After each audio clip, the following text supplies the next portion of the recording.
Hello and welcome back to Film on High. This is Decca. This is Alex. Today the film that we're going to review is The Shining. This came out in 1980, directed by Stanley Kubrick, starring Jack Nicholson, Shelley Duvall, Danny Lloyd, and Scatman Crothers. A struggling writer, Jack Torrance accepts a job to be the caretaker of the Overlook Hotel for the winter season. Joining along with him is his wife Wendy and his son Danny. Things turn for the worse as Jack starts to go more insane, and as that is going on, Danny starts to get visions of very horrific things that have happened into this hotel. So, what'd you think of the film? This is a film that I just have to come right out and say straightforward. It's a masterwork. It's deservedly earned the reputation as one of the greatest and most iconic horror films of all time. But the road to get there certainly wasn't easy.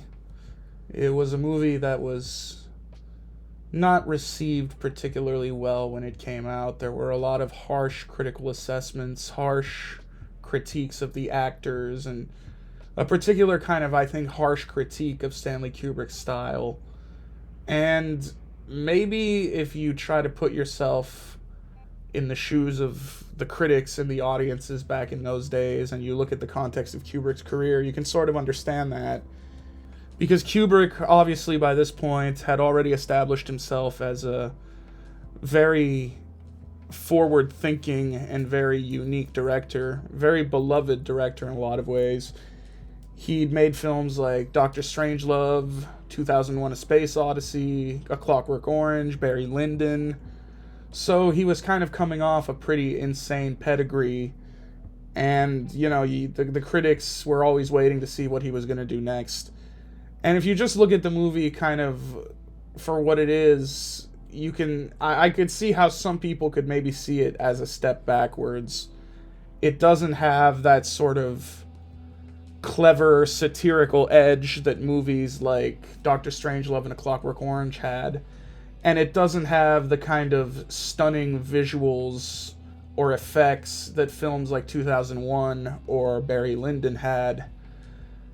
There was also a lot of criticism directed at the actors, particularly Shelley Duvall, who was really raked over the coals by the critics, and she was even given the Golden Raspberry Award for her performance, which has since been rescinded, but, you know, still.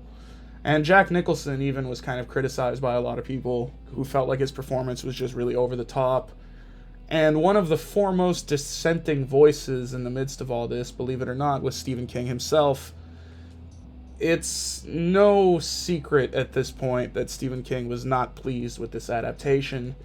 It was even kind of something that they referenced in the movie Ready Player One, you know, that Stephen King famously hated this adaptation.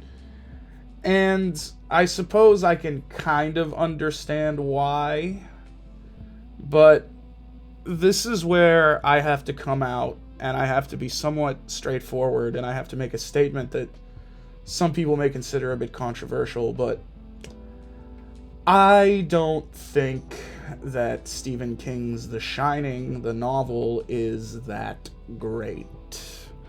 Some people may disagree with me. I am a Stephen King fan. I've read a lot of his books. I've read The Shining, read it more than once, actually, and it's not a bad book, but I don't think it's one of his all-time classics. I think there are a lot of kind of markers of a writer who was still maturing, a writer who was still kind of coming together and finding his style. The book itself, to be perfectly blunt, the whole thrust of the book and what it's about, it's basically the story of an unlikable, violent, abusive, self-pitying alcoholic who is absolutely terrified that he is going to turn into his father, and surprise, surprise, he does. Like, I can sort of understand why this resonates with a lot of people, and Stephen King especially. Like, the book was kind of a reflection of his own personal issues, like things regarding his own kind of alcoholism and his own anger and resentment, like the anger that he felt sometimes towards even his own children and things like that. And that's something that's really particularly contained in the character of Jack Torrance in the book. He's like this struggling writer, and he's in a really dark place. Like in the book, we get more details about him. Like in the book, I guess you could say he's a bit more fleshed out, but he certainly doesn't come across as a particularly likable or sympathetic character in the book. And this is kind of one of the things that Stephen King complained about. He really didn't like Jack Nicholson's casting in the film because he thought that Jack Nicholson makes Jack Torrance seem like he's kind of unhinged from the very beginning. Stephen King said he would have preferred it if they cast an actor who was a bit more kind of down to earth, so there would be more of a gradual, but like, honestly, even reading the book, right from the very beginning, you get the sense that Jack is unhinged. Like, even in the beginning of the book, you're told, okay, this guy was physically abusive to his son. He was physically abusive to a student at his school. He has a very short temper. He's very arrogant. He thinks he's better than everybody else. Like, right from the beginning, this is not a likable guy. So I personally contest this whole idea that Jack is some kind of redeemable character that we're supposed to feel sorry for, because I didn't fucking feel sorry for him at all, to be honest, as uncharitable as that may sound. And okay. On a personal level, I really take issue with this kind of central thesis that just because you're the son of an alcoholic or an abusive person, that this is somehow a fate that you cannot avoid. This is something that's almost baked into the novel, in The Shining. There's even a particular line, "What you see is what you'll be." There's this idea that because Jack was the son of a violent alcoholic, that he was going to end up that regardless, and I call bullshit on that. I was the son of an alcoholic. I've never taken a drink in my life. I really don't like that logic. I think it's irresponsible and somewhat of a cop-out. So in a lot of ways, that central idea of the book didn't really work for me. I didn't really care much about Jack Torrance. And there's this, kind of central motif of the family falling apart and stuff like that. Like, the character of Danny comes across as much more engaging in the book, as he's this kind of young, precocious child, and we get insight into the development of these weird kind of abilities he has, which are, that's what gives the story its title, The Shining. Mm-hmm. These almost like psychic or telepathic abilities that Danny has. So there's like an interesting structure there, but the kind of meat of the story, basically, when you boil it down, it's the story of a family, a husband, a wife, and a child, going into this house for the winter, this hotel, and looking after it. And I think that's really what Stanley Kubrick was interested in. He wasn't interested in telling the story of the maudlin drunk who was afraid of turning into his monstrous father. That was of no interest to him whatsoever. And, maybe that's of interest to Stephen King, and maybe that's of interest to a lot of people, but it wasn't of interest to Stanley Kubrick. Stanley Kubrick was more interested in these ideas of isolation and madness and these things that can arise. And this is not something that's even unique to this particular adaptation. Kubrick, many of the movies he made were adaptations of books, almost all of them, in fact. Full Metal Jacket is an adaptation of a book. Eyes Wide Shut is an adaptation of a book. Lolita, Dr. Strangelove, A Clockwork Orange.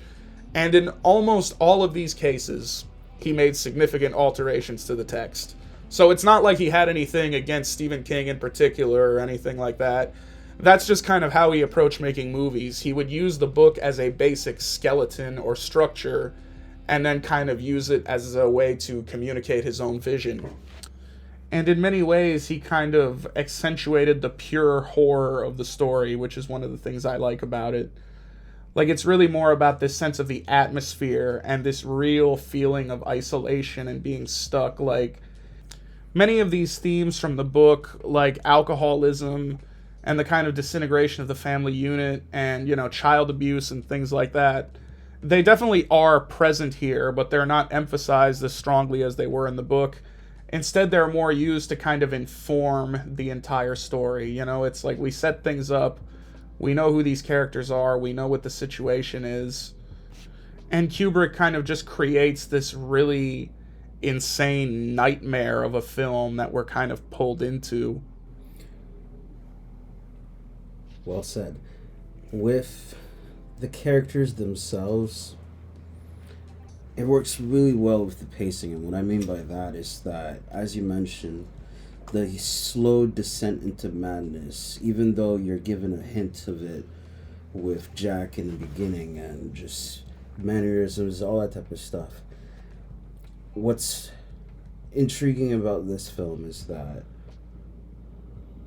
you have the idea that, okay, cool, they're gonna go to this weird ass haunted hotel, and this kid has this way of basically looking beyond the veil, as you know, explained into this film, but it goes even beyond that. So as you're watching it, you just, at first, if you've never watched it, you're just gonna think like, okay, cool, so he's got magic powers, he's gonna save the day, and it's gonna be that. And it's like, no. With the character being a writer going into this hotel, he's thinking, okay, if I'm gonna be a caretaker, we have the hotel for ourselves, I'll have ample amount of time to just be able to write something, and this guy's suffering from writer's block.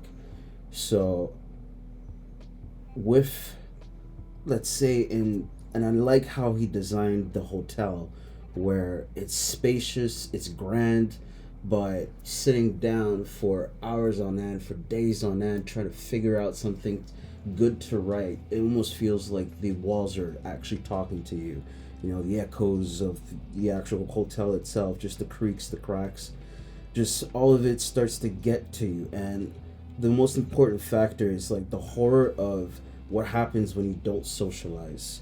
You know, it's just like the same people, the same routine type of thing, but hours on end of just staying alone. It's just kind of like, it creeps in, and that's what I love about the pacing. And those ideas of like, the lack of communication, and especially the idea of being, you're here with your family, you know, like it's a wife, a husband, and their son, you know, they should be a cohesive family unit, but you really get the sense from the beginning, and again, I think this is something a lot of people took issue with, but they don't really seem like a warm and happy family in the movie. Like, you know, you get the sense that there's something really dark festering underneath this, and, you know, obviously you can tell from the beginning, like, we're told that Jack was a heavy drinker, and that he did something pretty terrible to Danny when he was in a fit of anger.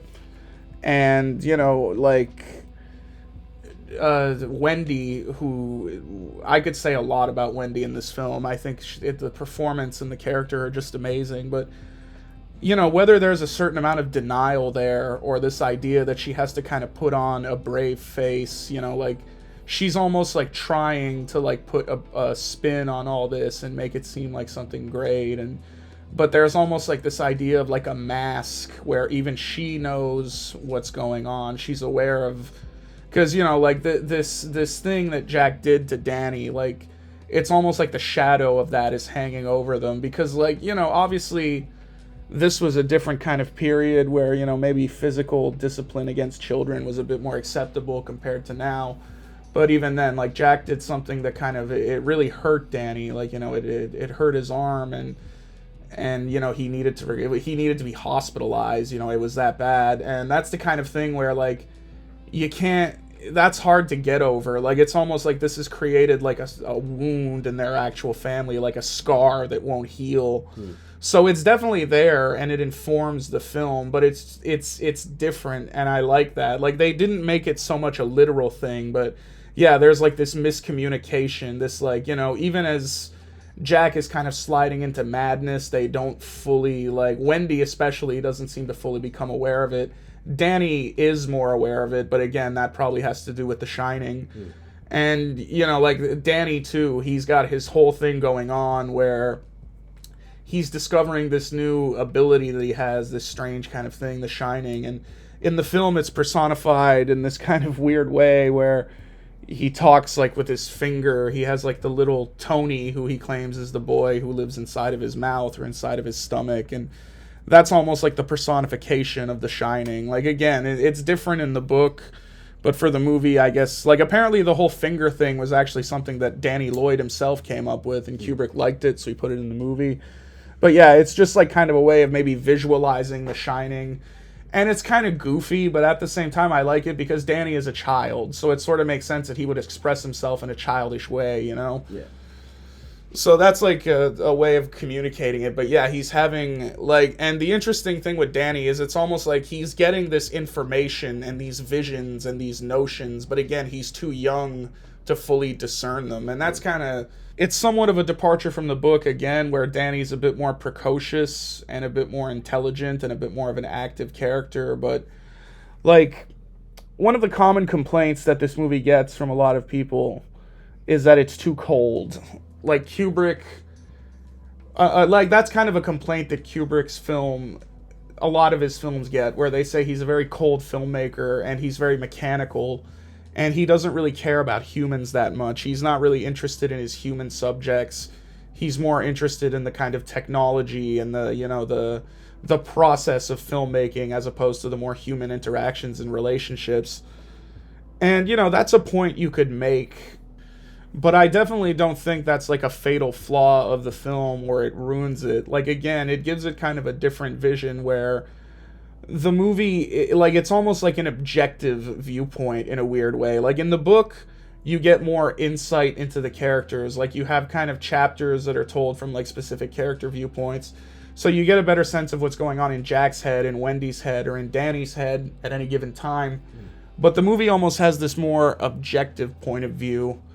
Like, I saw, like, a clip of Louis C.K. discussing The Shining on YouTube, and he said something interesting where he said that the movie is almost told more from the point of view of The Shining itself, or, you know, maybe the house, or, you know, the hotel, or whatever malevolent force is there. Like, that's almost what Kubrick is dialed into. Like, the human characters are secondary to that. And I think that's kind of an interesting way of looking at the story, where, again, it's more about this kind of burgeoning horror that's happening under the surface. And the film is just, from a cinematic point of view, absolutely meticulously crafted. Like, this location of the Overlook Hotel, it's very beautiful. Like, it's a very kind of beautiful place, and you can tell that there was a lot of rigorous design here, you know, with the different color schemes, the, you know, even the carpets, the patterns, like the things on the walls, like it all pops, and it gives the movie, like, so there's almost like a beauty and a coziness to it. But at the same time, the hotel feels very alienating and very vast and very large. And, you know, there were breakthroughs that Kubrick and his crew made here with things like Steadicam and things like that, like shots, continuous motion, and these great shots where we see the camera following Danny as he's kind of riding around through the hallways on his big wheel. That's like really famous. You know, that's been parodied a lot of times. But yeah, just giving you this sense of the hotel as this unknown cavernous place where anything could potentially pop around the corner. And it's just like a masterpiece in building tension, where even some of the most mundane sequences are just infused with this sense of dread and this sense of kind of strangeness and uncomfortability and almost this building like tension that's happening, even when there's nothing like too explicit happening on screen, like the characters just talking or going about their business. Yeah. You get that feeling, and, you know, it's a lot of it's Wendy Carlos's music too, this really great score with like these synthesizers and, you know, foreboding keyboards, atonal strings, like, again, creating this really unsettling, tense atmosphere. With the use of ghosts in this film, the supernatural aspect of it, what I like about it is that he used it in a way where it was just, as you mentioned, cold, but you see a lot of ghost movies, and usually, you know, they're out to get you, you know. Yes, some of them are pretty smart, but this one is just more of, you know, just casual connections, but not connections. Good example. So he's at the bar, and he's just sitting all by himself. It's a large place, right? And essentially, he's just kind of like thinking to himself, just kind of casually talking. And then right from there, it's almost like he just created something out in thin air, but it's honestly just the hotel speaking to him, playing as a bartender. And so you see him taking a drink, and it's pretty subtle, just seeing like, okay, this is something that he craves, so the hotel kind of adheres to that and says, "Hey, I'm your friend." And it's that type of like, okay, cool. Maybe he's like kind of losing it right now because there's like actually no one there. He's not even drinking, but Wendy breaks him out of it, and then everything goes back to normal. But it's not done in a like a bombastic way. It's like super subtle, and that's what I like about it. Well, there's that kind of question of whether the hotel itself drove Jack mad or whether he was mad to begin with, and that's why he sort of fell prey to it. And yeah, like in regards to the ghosts and the strange activity and the weirdness that happens, there's also this kind of open question. Like, we're told about the Overlook Hotel. Like, again, the book has a lot more detail on all this. The movie kind of just gives you sort of little hints and little glimpses. We're told that it was built on an ancient Native American burial ground, and that a lot of terrible things have happened there over the years.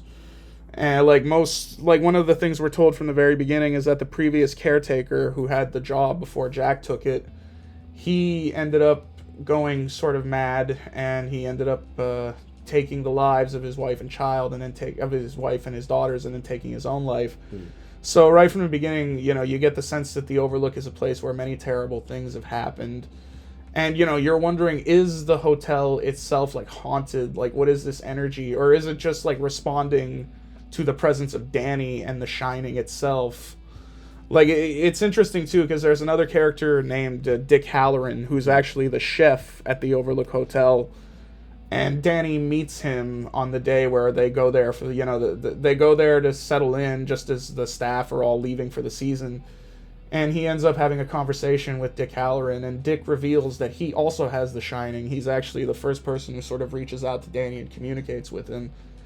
And they have a bit of a conversation, like, Dick tries to sort of explain the nature of it to Danny. And Danny sort of already reveals that he has had visions relating to this place, and he's already gotten a sense that some bad things have happened here. He straight up asks Dick, is there something bad here? And Dick he doesn't really know what to tell him. He sort of, because again, there's this kind of idea that, Dick has the Shining as well, so he's probably aware of these things. He's probably sensed them or seen them, some of them. But like in the book, we're given the idea that Danny's Shining power is much more powerful than Dick's. Like, Danny is much more adept, so maybe that's why those horrors present themselves to him in a much more kind of tangible way. But again, these are ideas that I think Kubrick wasn't as interested in exploring as much. He was more interested in just having, like, that general concept of haunted hotel or, strange activity, ghosts. And he uses a lot of imagery that does pertain to stuff in the book. Like, a lot of these things, like, for example, one of the most like memorable images is the woman in the bathtub. That's actually something that's present in the book as well. It's sort of used in a different context, but we're given a bit more backstory to, who these, like, and, I could see how people would like that, like, being given, like, more information about what's going on, but I sort of appreciate the fact that Kubrick used a lot of these images without context. It makes them more startling and more disturbing and more bizarre, and they kind of linger in your mind. Another really notable example would be there's a scene towards the end where Wendy is running through the house, and now there's a lot of, like, strange things happening. She's seeing all of, like, these weird things happening everywhere, and she looks into a bedroom, and she sees a particularly strange thing happening between a man dressed in some kind of dog costume and an older man, and, like, it's a really weird moment. And when you read the book, you get more context. Like, the book sort of explains who those guys are and what the whole deal was. But I remember when I was a kid, when I saw that, it just haunted me so much, because, it's not referenced elsewhere in the movie. It's just shown to you, and you're like, what the fuck? And that, to me, is, like, where the power of the movie comes from, where it's really just, like, Kubrick's like, no, I'm not going to bother explaining it to you. Like, make of it what you will. I'm just going to fucking drop this here right in your lap. And that's kind of what has also given the movie a more enduring quality, where you have, like, this movie has been given so much analysis, like, there have been full documentaries made about this movie, and, like, all sorts of crazy conspiracy theories, like, people thinking that Kubrick was making some kind of, like, secret message, or like that's the thing about the film. Like, you can look at it and say, like, it's a relatively simple horror film, but like any Kubrick film, it's packed dense with so much imagery and so many illusions and so many little details that really make it work. And speaking of which, the shot composition in this film, where he's able to take aerial shots going through the landscape, getting to see exactly how large and how isolated this hotel is, just gives you right away the sense of, okay, if they try to run, if they try to escape, who'll hear them, you know? Yeah. How far can they actually go? Amazing on foot, opening, yeah. You know? And so with that, you get to see every set piece, every set location, and again, like I said, everything is always large, you know? It's like a huge hotel and stuff. But as you mentioned, there are hints, kind of like red herrings of, like, here's something that might be used, here's something that is going to pop up again. But again, no context, no, like, okay, here's the obvious. No, he kind of, like, lets go of the hand of the audience and just says, like, look, you're going to have to think about this film, and whatever opinion you have, you'll have them, but this is it, and this is how I'm going to shoot it. And so with that meticulousness, getting to see the vivid colors and then the horror going with the colors, it's using beauty with madness and chaos, and like, how do you mix both of them?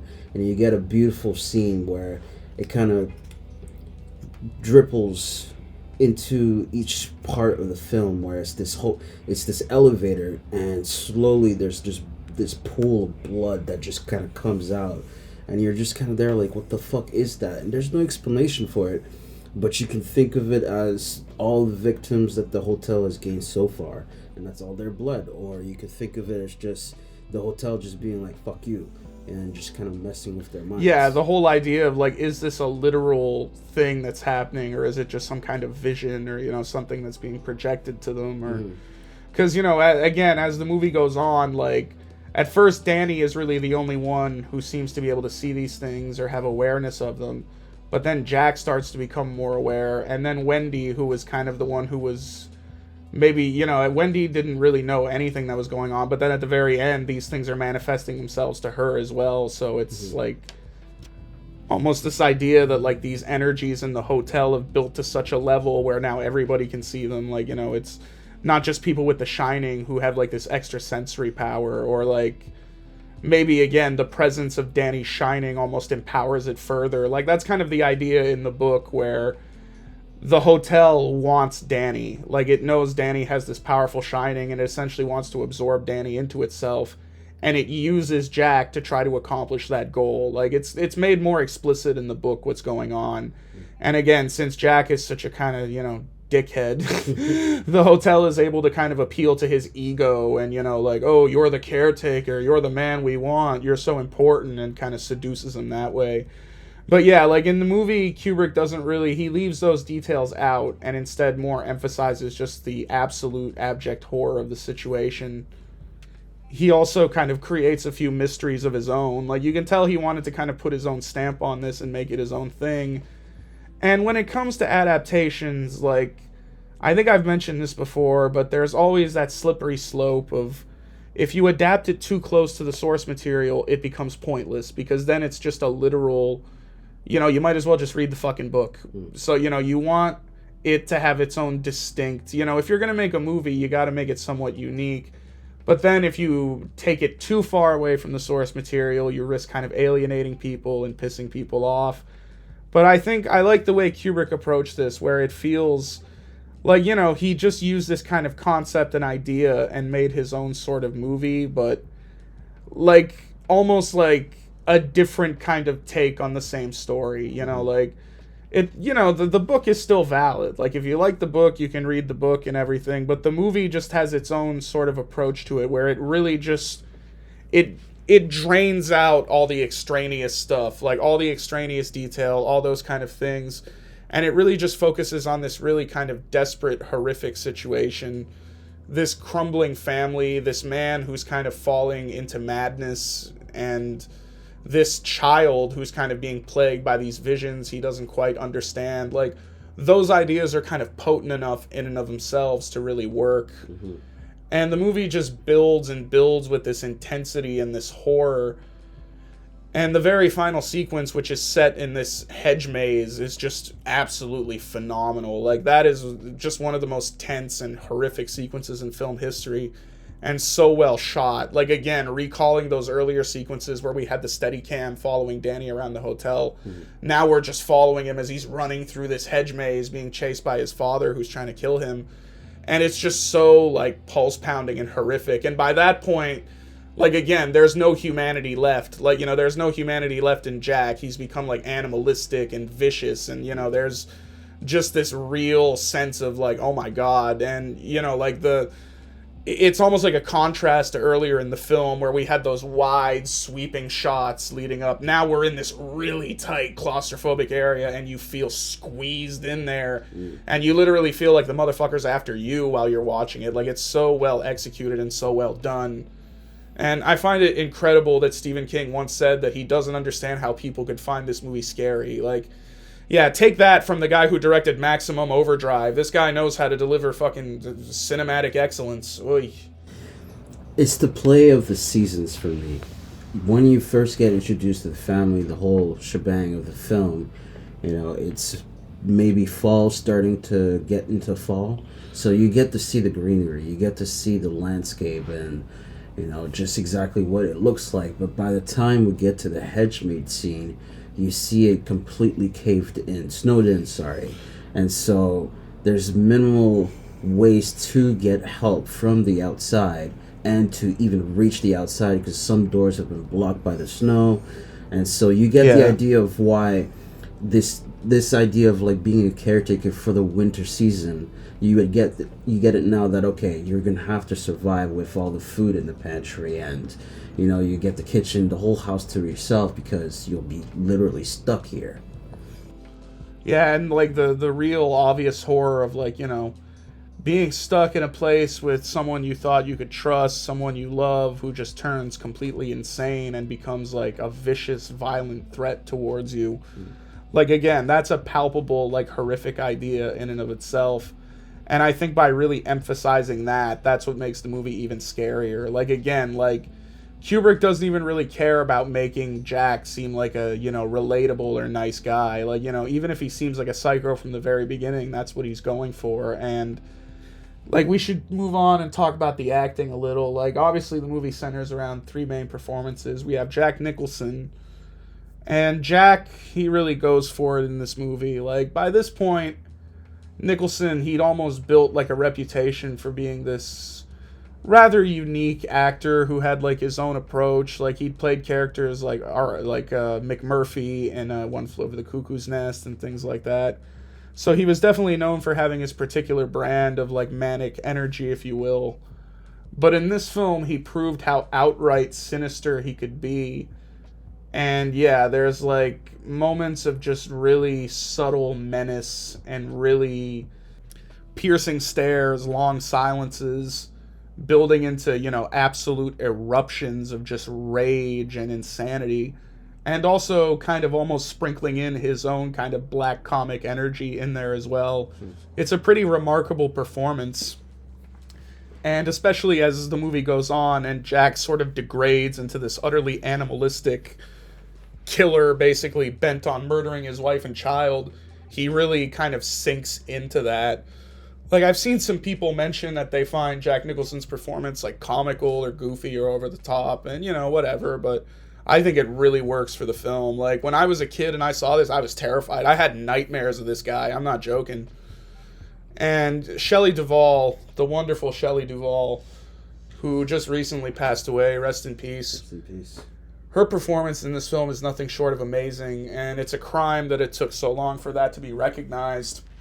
She has this really kind of wholesome, believable quality. But again, like I mentioned, there's almost like this sense of the veneer, like, you know, the trying to cover things up, like, you know, like purposefully overlooking what she should be aware of. Like, you know, she almost willfully overlooks Jack's kind of building she knows there's something wrong with Jack, but, she won't quite acknowledge it. And in a way, you sort of understand that because, that's the blind spot that can sort of happen when you're in a relationship or when you love someone. And kind of, emphasizing that whole idea of the sort of battered wife. And, like, the movie, we never get any idea, at least, towards the end of the film or anything, that Jack has been, like, outright abusive to Wendy. But there's sort of that tone to their relationship. And she really conveys these nuances really well. And later on in the film, as the horror builds and builds, so much of the credit has to be given to her, as she just delivers one of the most wrenching and, like, just the sense of how terrified she is, how exhausted, driven to the absolute limit. She conveys how horrifying and how terrible it would be to be in a situation like this, how completely alone and helpless someone would feel in this situation where she has to care for her son, who seems to be going through this, weird thing. He's acting strange, he's unresponsive, and now her husband is just becoming completely unhinged, and she just goes for it. And there are definitely moments where it feels like she's not even acting. Like, one of the greatest moments in the film is, of course, when Jack at the very end, he comes in to, like, get them, and he busts into their apartment with an axe, and then they take shelter in the bathroom, and he starts breaking through the bathroom door. And we get this really kind of amazing, iconic shot of Wendy in the corner just screaming in terror as Jack is hammering through the door with the axe. And she is just utterly freaking out and breaking down, and it's so convincing. And that's why I can't believe that people, like, gave her the golden raspberry, and so many people talk down her performance. And, like, I just think it's amazing. It's, like, one of the greatest performances in the history of horror cinema, for sure. And, like, again, going back to something Stephen King said, Stephen King remarked that he felt like the portrayal of Wendy in this film was misogynistic. Wendy is just, she's a shrill character who just screams and acts terrified throughout the whole film.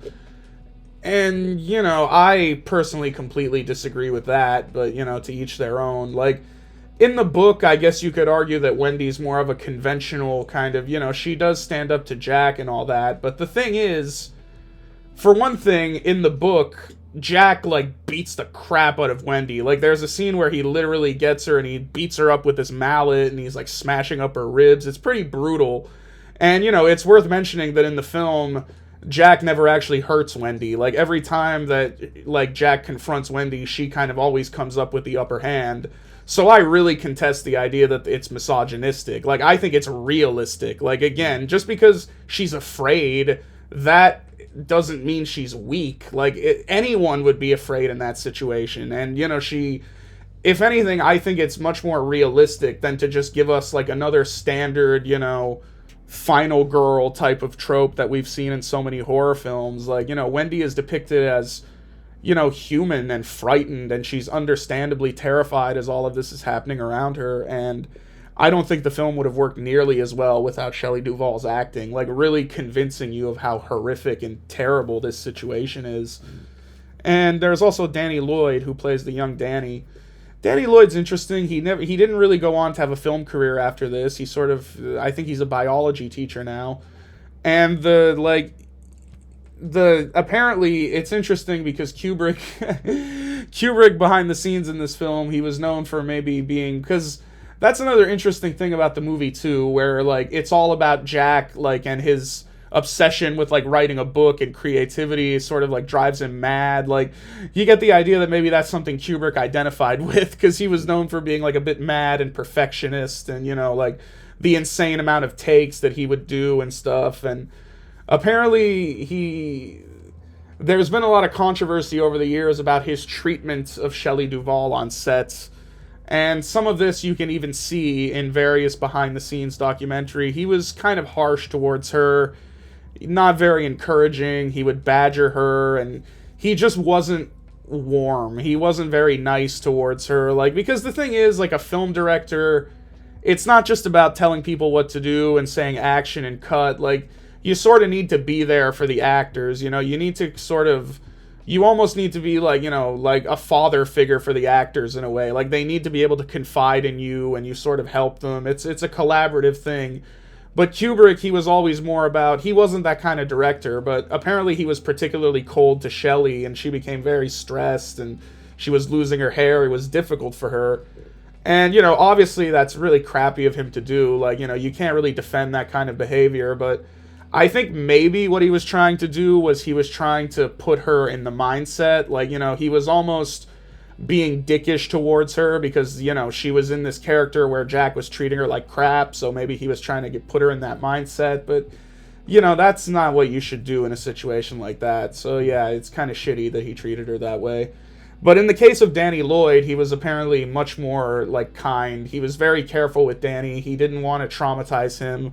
Apparently, like, Danny Lloyd wasn't even aware that he was in a horror film. Like, Kubrick had just, like, he made the movie in a careful way, and he didn't, like, realize, like, the kid never saw any of the messed up stuff. Like, he wasn't really aware of what was going on. But it's still a pretty good performance. Like, he manages to really, again, convey a lot of the horror in those situations. And, like, Kubrick knew how to use the kid effectively. Like, particularly in the later half of the film, where Danny starts to become more traumatized, and these things that are happening in the hotel are impacting him.